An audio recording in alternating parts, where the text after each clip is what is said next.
At sinabi niya sa akin, Anak ng tao, kanin mo ang iyong nasusumpungan, kanin mo ang balumbong ito at ikaw ay yumaon, magsalita ka sa sangbahayan ni Israel. Sa gayoy ibinuka ko ang aking bibig at ipinakain niya sa akin ang balumbon. At sinabi niya sa akin, Anak ng tao, pakanin mo ang iyong tiyan at busugin mo ang iyong bituka ng balumbong ito na aking ibinibigay sa iyo. Nang magagayoy, kinain ko, at sa aking bibig ay naging parang pulot sa katamisan.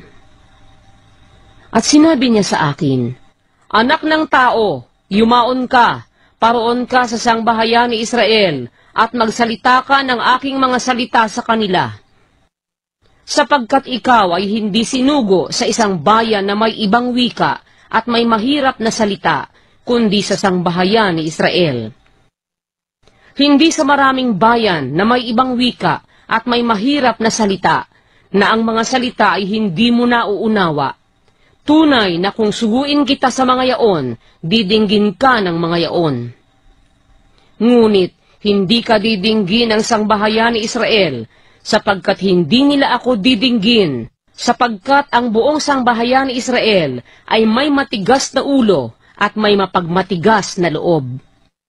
Narito, aking pinapagmatigas ang iyong mukha laban sa kanilang mga mukha, at pinatigas ko ang iyong ulo laban sa kanilang mga ulo.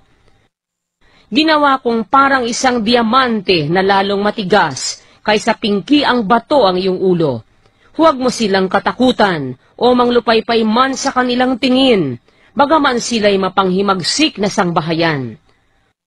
Bukod dito'y sinabi niya sa akin, Anak ng tao, lahat ng aking mga salita na aking sasalitain sa iyo ay tanggapin mo sa iyong puso at dinggin mo ng iyong mga pakinig. At yumaon ka, pumaroon ka sa mga bihag na mga anak ng iyong bayan at magsalita ka sa kanila at saysayin mo sa kanila. Ganito ang sabi ng Panginoong Diyos, sa didinggin man nila o sa itatakwil man nila.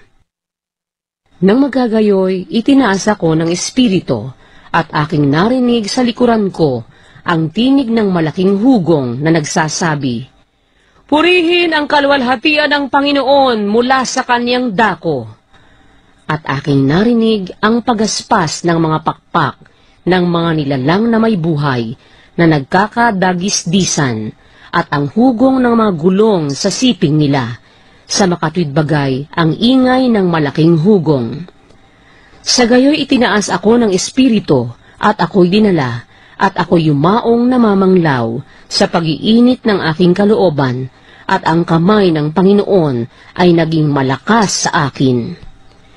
Nang magagayoy, naparoon ako sa mga bihag sa Tel Abib, na nagsisitahan sa pangpang ng ilog Chebar, at sa kanilang kinatatahanan. At ako'y umupuroong natitigilan sa gitna nila na 7 araw.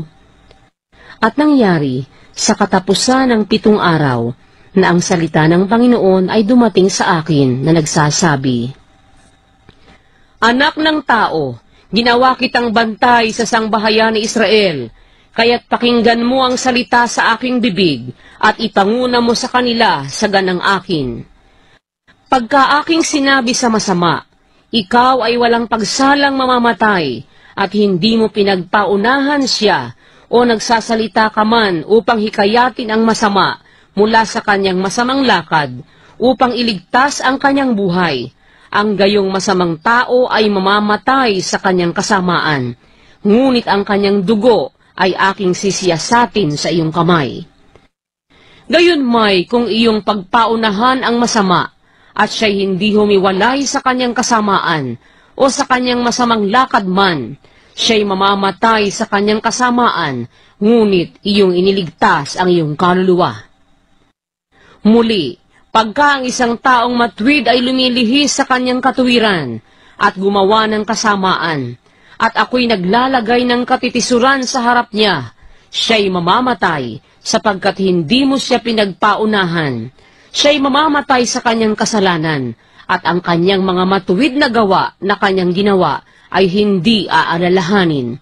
Ngunit ang kanyang dugo ay aking sisiyasatin sa iyong kamay. Gayunmay kung iyong pinagpaunahan ang taong matwid, upang ang matwid ay huwag magkasala, at siya'y hindi nagkakasala, siya'y walang pagsalang mabubuhay, sapagkat siya'y nahikayat, at iyong iniligtas ang iyong kaluluwa. At ang kamay ng Panginoon ay sumasa akin, at sinabi niya sa akin, "Bumangon ka, lumabas ka sa kapatagan, at dooy makikipag-usap ako sa iyo." Na magagayoy, bumangon ako, at ako'y lumabas sa kapatagan, at narito, ang kaluwalhatian ng Panginoon ay dumuon, na gaya ng kaluwalhatian na aking nakita sa pangpang ng ilog Chebar, at ako'y napasubasob. Nang magagayoy, sumaakin ang Espiritu, at itinayo ako sa aking mga paa, at siya'y nakipagsalitaan sa akin, at nagsabi sa akin, "Yumaon ka, magsara ka sa loob ng iyong bahay. Ngunit ikaw, anak ng tao, narito, sila'y maglalagay ng mga lubid sa iyo, at itatali sa iyo, at ikaw ay hindi lalabas sa gitna nila. At aking paninikitin ang iyong dila sa ngalangala ng iyong bibig, upang ikaw ay mapipi. At huwag maging mananaway sa kanila, sapagkat sila'y mapanghimagsik na sangbahayan. Ngunit pag ako'y makikipagsalitaan sa iyo, aking ibubuka ang iyong bibig, at iyong sasabihin sa kanila, ganito ang sabi ng Panginoong Diyos, siyang nakikinig ay makinig, at ang nagtatakwil ay magtakwil, sapagkat sila'y mapanghimagsik na sangbahayan,